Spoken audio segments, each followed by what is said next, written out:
जोहार साथियों, मैं मुकेश बिरुआ, आपका इस चैनल में स्वागत है। जनगणना 2027 शुरू हो चुकी है, लेकिन इस बार सिर्फ आबादी नहीं गिनी जा रही, जाति पूछी जा रही है, धर्म पूछा जाएगा, भाषा पूछी जाएगी। और इसी बीच एक बड़ा सवाल खड़ा है, अगर केंद्र सरकार ने सरना कोड की अलग व्यवस्था नहीं की तो क्या सरना धर्म मानने वाले आदिवासी अपनी पहचान जनगणना में दर्ज करा पाएंगे? क्या उन्हें हिंदू लिख दिया जाएगा या वे खुद को सरना लिखवा सकते हैं? और अगर सरना अलग कोड में नहीं आया तो क्या वह अदर रिलीजन्स एंड पर्सुएशंस के अंतर्गत दर्ज हो सकता है? आज के वीडियो में हम सेंसस के दस्तावेजों और उपलब्ध आंकड़ों से इस सवाल का जवाब तलाशेंगे और अंत में यह भी समझेंगे कि आदिवासी समाज के लिए अदर और सरना में फ़र्क आखिर इतना महत्वपूर्ण क्यों है। सेंसस 2027 दो चरणों में हो रही है। पहला चरण house listing and housing census, यह ज़्यादातर राज्यों में पूरा हो चुका है। पश्चिम बंगाल, असम, मणिपुर, त्रिपुरा और तमिलनाडु में अभी चल रहा है। और दूसरा चरण है पॉपुलेशन इन्यूमरेशन, यानी कि दूसरे चरण में हर व्यक्ति से व्यक्तिगत जानकारी ली जाएगी, हर व्यक्ति की गिनती और उनकी जानकारी दर्ज करना। इसके लिए 14 अगस्त 2026 को 40 सवाल अधिसूचित किए गए। और इस बार एक बड़ा बदलाव है, जाति की जानकारी भी दर्ज की जाएगी। 14 अगस्त 2026 को registrar general and census commissioner of India ने पॉपुलेशन इन्यूमरेशन के लिए 40 सवालों का एक शेड्यूल नोटिफाई किया। इसमें शेड्यूल कास्ट, शेड्यूल ट्राइब और कास्ट को एक सवाल के रूप में शामिल किया गया है। हालांकि एससी और एसटी का तो पहले से गणना है, उसमें जाति के लिए भी ऑप्शन है।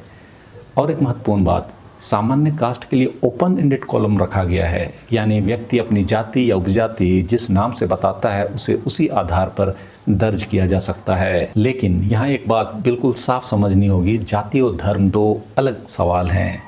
जाति बताने से आपका धर्म तय नहीं होता और आदिवासी होने का मतलब यह नहीं है कि सेंसस अपने आप किसी व्यक्ति को हिंदू या किसी दूसरे धर्म में रख दे। सेंसस के आधिकारिक हाउस लिस्टिंग डॉक्यूमेंट में एक बेहद महत्वपूर्ण बात लिखी है। वहाँ स्पष्ट किया गया है कि शेड्यूल ट्राइब किसी भी धर्म का हो सकता है, यानी एसटी होना और धर्म होना दो अलग अलग डायमेंशंस हैं।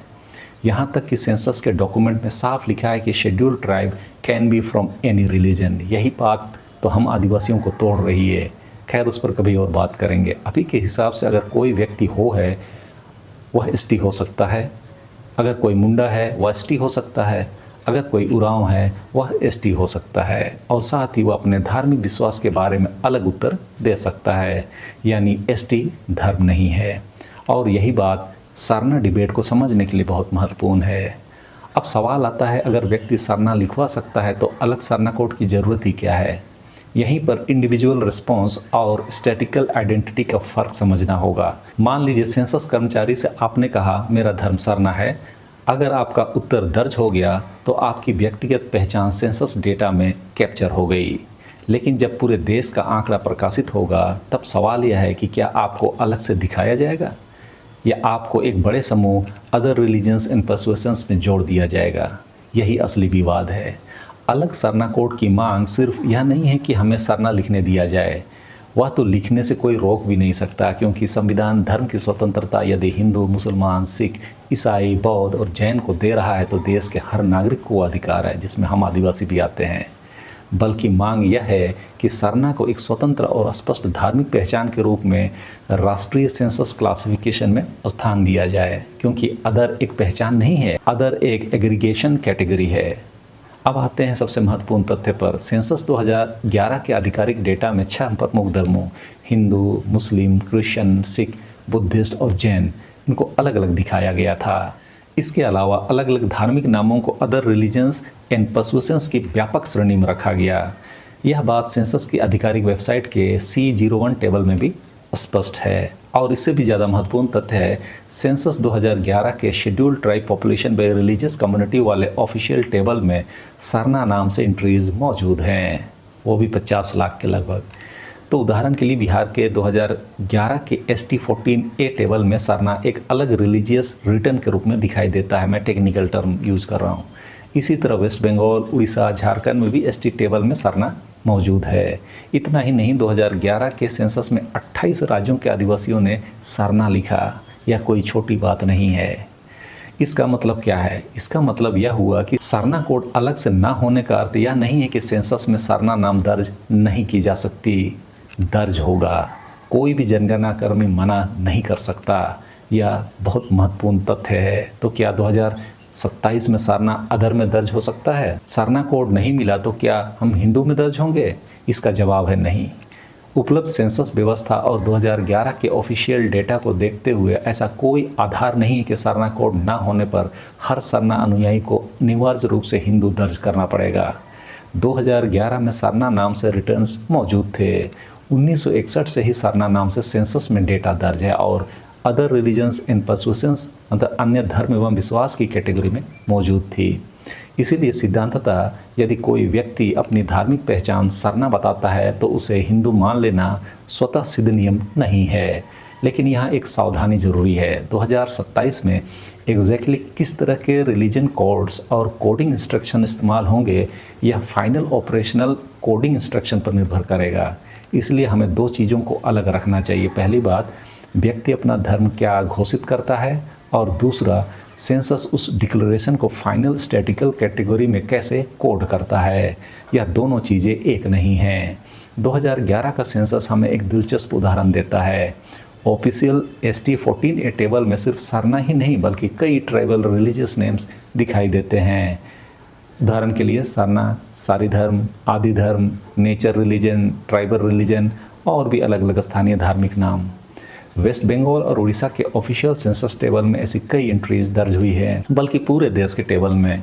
यह अपने आप में बहुत महत्वपूर्ण एंथ्रोपोलॉजिकल एविडेंस है, क्योंकि इससे पता चलता है कि आदिवासी समाज के धार्मिक विश्वासों को हमेशा सिर्फ 6 प्रमुख धर्मों के भीतर समेटा नहीं जा सकता।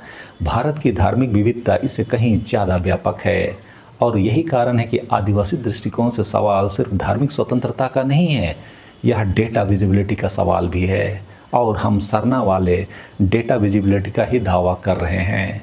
अदर में दर्ज होना और सरना कोड मिलना, इसमें फ़र्क क्या है?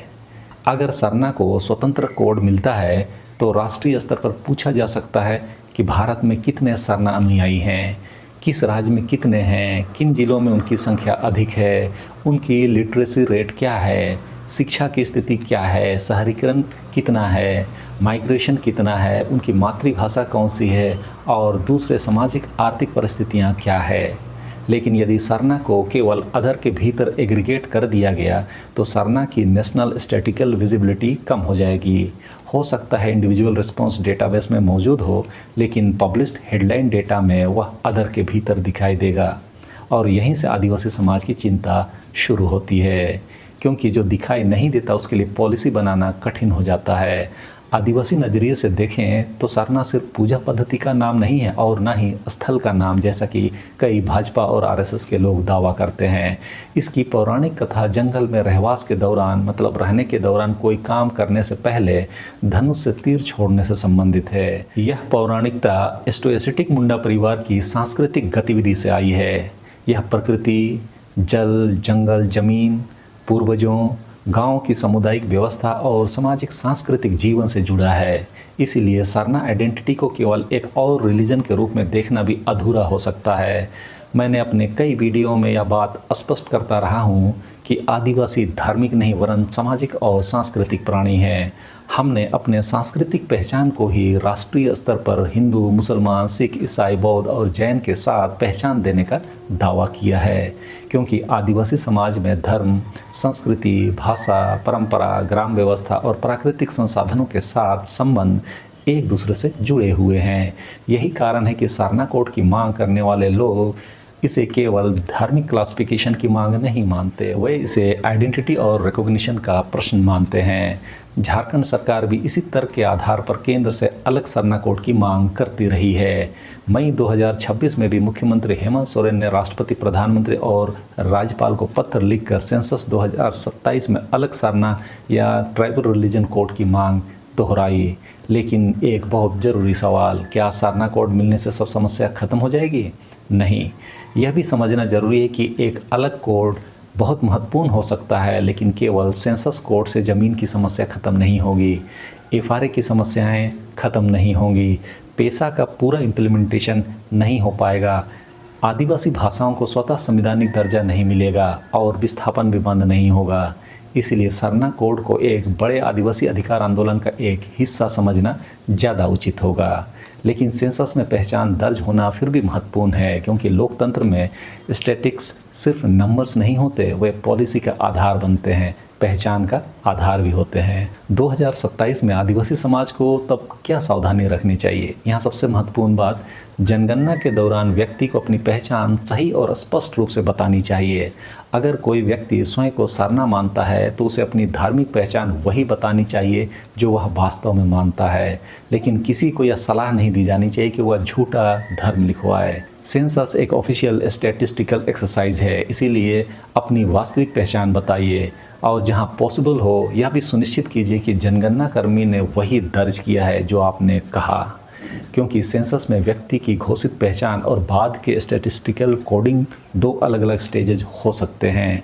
तो आज के पूरे सवाल का निष्कर्ष क्या है? पहला, सरना कोड की मांग और सरना लिखवाने का अधिकार दो अलग बातें हैं। दूसरा, 2011 के ऑफिशियल सेंसस डेटा में सरना नाम से रिलीजियस रिटर्न मौजूद थे, इसीलिए यह कहना सही नहीं है कि अगर अलग सरना कोड नहीं मिला तो सरना वाले को अनिवार्य रूप से हिंदू में लिखा जाएगा। आप अपना धर्म बिंदास लिख सकते हैं, कोई रोक नहीं सकता, ये संवैधानिक अधिकार है। अदर रिलीजन्स एंड पर्सुएशंस एक वास्तविक सेंसस स्टैटिस्टिकल कैटेगरी रही है, लेकिन चौथा और महत्वपूर्ण, अदर में शामिल होना और सरना का स्वतंत्र राष्ट्रीय रिलीजियस कोड मिलना एक ही बात नहीं है, लेकिन लिख तो सकेंगे ही। हम सरना वाले पूरे देश भर में इस बार 1 करोड़ की संख्या को हासिल करेंगे, ऐसा हम उम्मीद तो कर रहे हैं, क्योंकि झारखंड में पिछले बार 42 लाख से अधिक लोगों ने लिखा, जबकि कुल आदिवासी जनसंख्या 86 है झारखंड में। इस बार यह संख्या बढ़ेगी। उसी तरह उड़ीसा में 4.5 लाख लोगों ने सरना लिखा, जो इस बार 20 लाख से ज़्यादा लिखे जाने का अनुमान है, क्योंकि वहाँ अपनी पहचान के प्रति आदिवासी समाज एकजुट हुआ है और उड़ीसा में भी 95 लाख के आसपास हमारे आदिवासी हैं। यदि यह अभियान सही दिशा में चला तो हम लोग जैन के बाद बौद्ध, जो 84 लाख हैं, से भी ज़्यादा हो सकते हैं। तब भारत सरकार पर अतिरिक्त दबाव बनेगा और सरना को कोड देना पड़ेगा। कमेंट बॉक्स में आप बताएं कि आप जनगणना सारणी में सरना लिखने के लिए कितने तैयार हैं और कितने लोगों को लिखवाने के लिए प्रेरित करने वाले हैं। मिलते हैं अगले वीडियो में। सबों को धन्यवाद। जोहार।